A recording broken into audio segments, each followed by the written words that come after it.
Matt, is there any chance Christian could practice this week, or do you think he's going to be out a while? No, yeah, he will be day to day, and we'll see how he progresses throughout the week. And certainly, he is a difference maker out there. What about Keyshawn and Yash? I put all those guys in the same boat.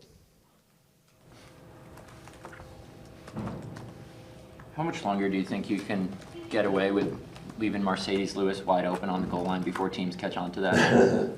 Yeah, no, that was a nice play design by our guys. It was something that we saw with how they played their goal line defense, and so our guys came up with that. And I don't know if it was Steno or John Dunn, but it was a good deal. So what did you see on the other red zone trips? I mean, started drives at a +9, +14. Yeah, that was not our best, obviously, and we got to do a better job of anticipating some of the things that maybe that have shown up or have not shown up, that could show up, and then go out there and then execute when we do have the looks we wanted. But I definitely could have done a better job giving our guys better plays that we could go out there and execute. And then we had, I know we had a penalty when, I don't know if it was when we were in the red zone or not, but you can't have those in those situations, obviously. And then, when we did have some looks, we just didn't maximize the gains. Now, when you do something bold and gutsy and it doesn't work, you're going to obviously have second guessing. The fake punts, is there an option there to call that off if you don't have the look you're looking for, or what happened there? Yeah, that was all bad. Obviously, it's a turnover. So the saving grace is that that's the first punt we've attempted to fake in 4 years, and we won the game. So now at least we've put one on tape, although it was a bad one. We have to give our guys the ability to get out of that, no doubt. So so just so I understand, there's no call it off and go into your regular formation there. We're running it and there's no turning back. Well, we have to articulate and show like when we want to call it off, and they left their defense in there. They had some big guys up front, and it was one of those. We wanted to steal a possession on special teams. We thought that was going to be an important part of this game, and I remember, I don't know if I said it in here or wherever, but I definitely to the team talking about whether it's a fake, whether it's getting a turnover, ripping the ball out, or Keyshawn taking one in the house, and he almost got that done for us. But yeah, we've got to be. We can't put our guys in that situation. Was the way they actually lined up okay? Miami, like in order for it to work, was that okay, or was it just that? Well, I think it was a combination. They did have those gaps covered, and they had bigger men in there than we would like them to have in that situation. So, Hey Matt, you guys have shown a penchant the last couple of seasons for coming up with interceptions late in games. When it really matters. I realize teams are throwing more in those situations. Sure. But aside from that, is there something that you think guys like Jair and Rasul and you've had Keyshawn and other guys do it this year? Is there something that allows that to happen other than that just the other teams are throwing more? I think it's a byproduct of everything, just in terms of maybe mixing some coverages that we haven't shown, or I know on Jair's we got a nice little reroute on the intended receiver, and he just kind of overthrew the ball, or overthrew the receiver. And then on Rasul, I thought he did a nice job. We were in a cover 2 look, and he rerouted the under route, and I think Tua thought he was going to stay on it, and he hinged and got the easy pick. And so I think those guys did a nice job. He just did a great job reading the quarterback, and we knew that Tua was going to be a guy that throws with a lot of anticipation. Matter of fact, if you go back and you hit pause when he's throwing some of those balls, some of those explosion plays, especially the one to Waddle. I mean, it's amazing just how well he can anticipate, but it also at times can hurt you if guys are, do something that you're not expecting them to do. Hey Matt, what did you think just with Jaron, what he gave you guys and being able to get that first takeaway? How critical do you think that was right now? Oh, that was huge. But yeah, Jay Reed had a heck of a game. I thought that might have been his best performance. I know he had the one mistake on one of the runs that gashed us where he was trying to make a play and thought it was going to be a keeper. But after that, I thought he did an outstanding job. Did Jerry want to go back to Savage in that situation, or was that your call or Joe's? How does that work? I mean, it's collective. But yeah, it typically will start with the position coach. And you got to give Savage a ton of credit because some guys don't handle it the right way. And he handled it like a pro. And that's what we expect. We expect guys, if a lot of tough decisions are made. And I was just really proud of the way that he battled through that, just being prepared, number one, and then going out there and showing the things that we were looking for. And I thought he really did a nice job in the game. How badly do you feel for Nathaniel? Is there any chance you might consider bringing him back here? Well, I can't say enough about what he's meant to just for myself and I think for our whole organization and all these players and the other coaches that he's worked with here. It's a ugly part of this business, a part that you never like to see, especially when it's somebody you care about. And I feel for him and his family and right now, and I'm always here for him if he needs somebody to talk to. But yeah, I saw that this afternoon, and I just feel for him. Have you had a chance to talk to him, or you can? I have not. No. Just to look at that position you guys were in at one point this season to where you are now with the fighting chance here, what does that say about the resiliency of this group, especially what you guys have to do the next few games?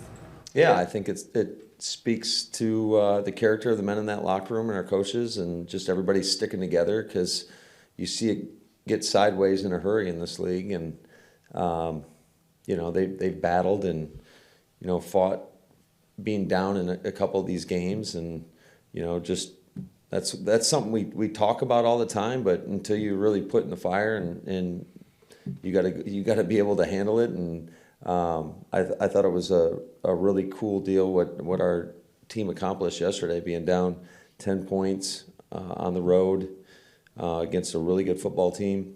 And just, it wasn't pretty. We all know that. It was not a pretty win, but and there's a lot of things that we can do a lot better, really, in every phase. But we found a way, and that's, at the end of the day, that is what matters most. Now, we got to learn from the things that we did screw up and get our mistakes corrected. In the past, you guys were pretty good in goal to go, red zone. Your numbers were pretty good.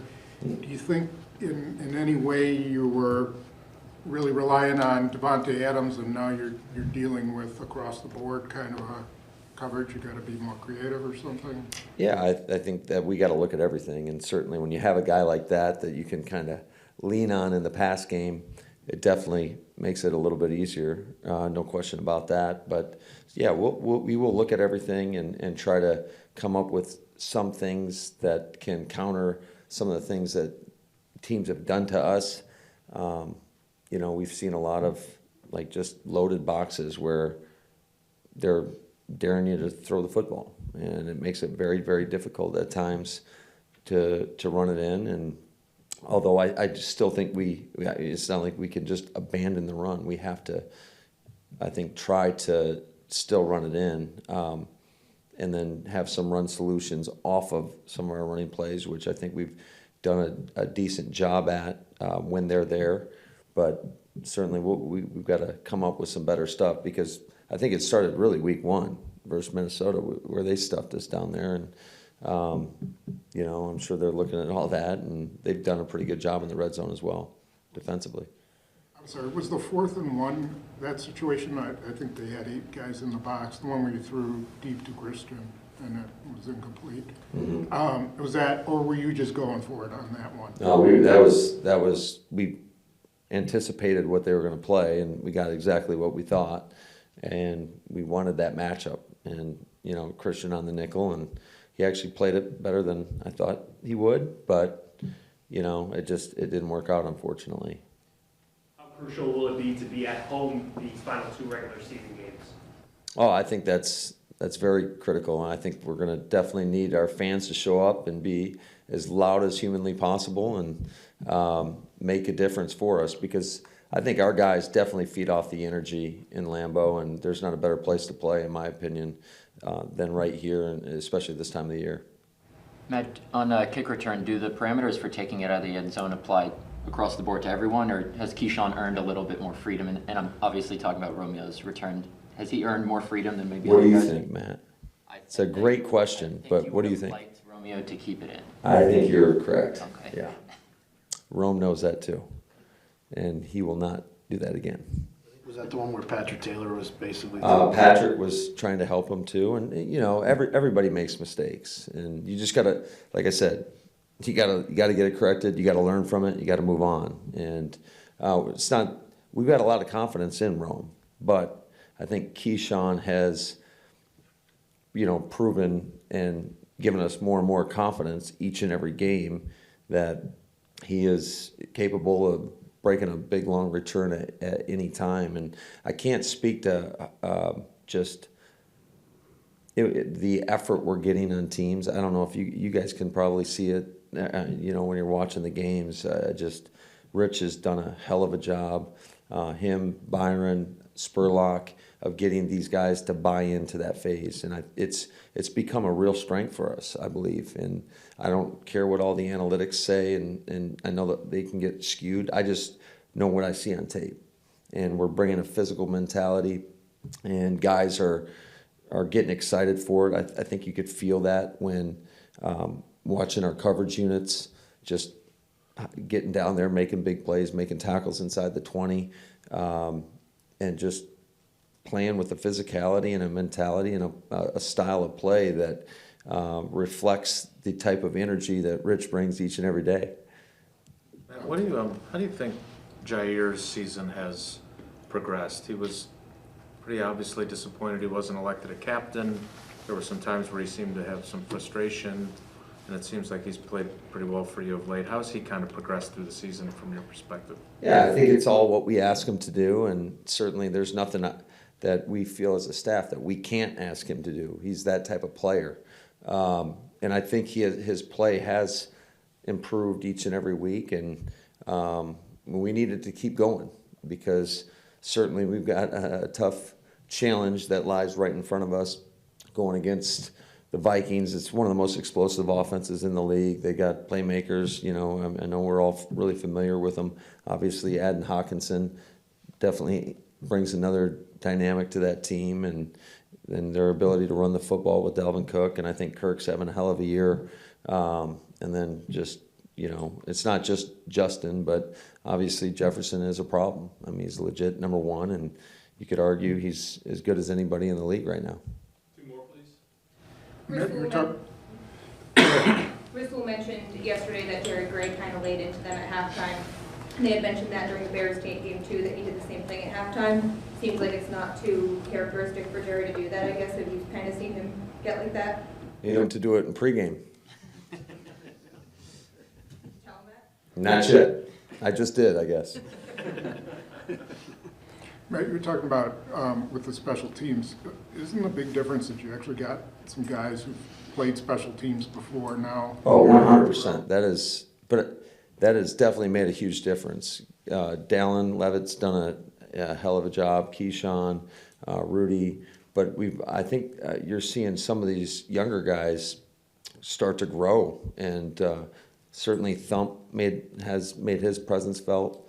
You know, there's other Isaiah, there's other TD, Tyler Davis. A lot of guys have just, you can feel their impact, and they're improving. JJ had a key block. yesterday on that big return. So I think, but it's not just those guys. I just think the effort and, you know, the improvement that we're seeing from each individual has made a huge difference on the whole unit. Hey, Matt, real quick, speaking of special teams, you said yesterday that settling for field goals is usually just enough to get you beat. But when you got Mason, at least when you're settling for field goals, he's making them. What has he meant that even when things don't go the way you want in the red zone, that you know that he's most likely going to put it through? Miami missed a field goal yesterday themselves. Yeah. No, that was, he's so reliable, so consistent. You can count on him.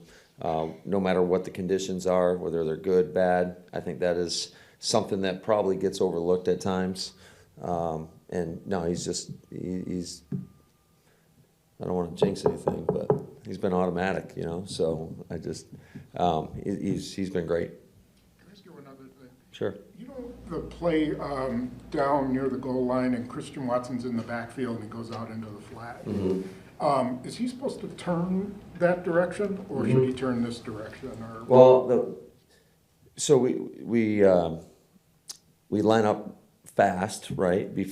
Hopefully to try to catch the defense off guard. And anytime you put a receiver in the backfield, if they're playing a man coverage, sometimes it can get them out of whack a little bit. And even though we were in 0-1 personnel on that one, so we had 4 receivers and we had Bobby out there.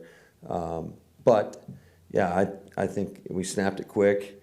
I think the ball was maybe a little bit behind him, kind of turned him around. You know, obviously would love for him to try find a way to keep his feet, and because we had him out flanked in the flat, but it did give us enough yards to go for it on that 4th down to come up with that pass to Sadie's. but he's okay turning this way. Yeah, it's a flat route, so you're supposed to look over that shoulder.